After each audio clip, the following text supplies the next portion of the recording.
Now, it's no secret that the US city of Chicago has a problem with gun violence. But for the first time in recent history, private donors have taken the place of the local and federal government to give millions of dollars to provide mental health support for those affected. And as Sarah Jones reports, it's starting to make a difference.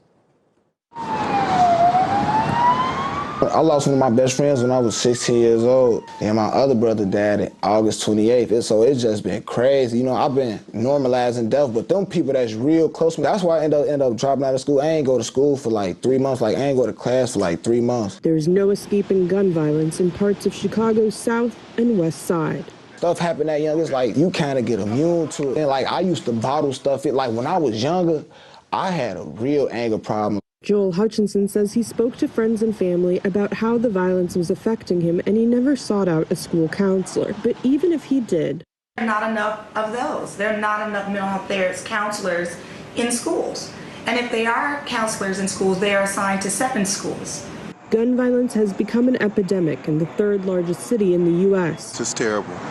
There have been more than 3,000 shootings this year. That's a 10% increase from 2020, according to the Chicago Police Department. You'd be challenged to find 10% of the population in those communities who don't suffer from some form of PTSD. And PTSD left untreated can be detrimental. It can lead to aggression, suicide, and addiction. Oh my God, it can be devastating. It can devastate a community. It can devastate a country, as we're watching happen in America. Counselor Sidney Johnson says there's only one way to approach it. Individually, one by one, we have to start making services available. Roseland Reconnection Hub is a community center that provides employment, education, and mental health services for young people. It only recently got the money to hire a mental health counselor when Thrive, an organization that raises and distributes grants, was able to boost its funding 10 months ago, thanks to donors who stepped up during the pandemic. One day he just pulled me in here. We was talking for real, you know?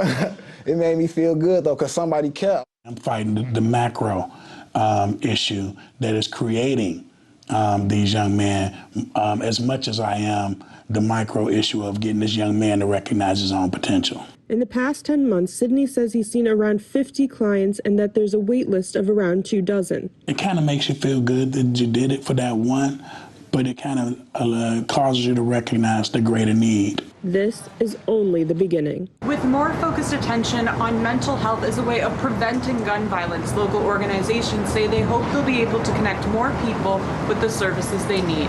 Sarah Jones, TRT World, Chicago.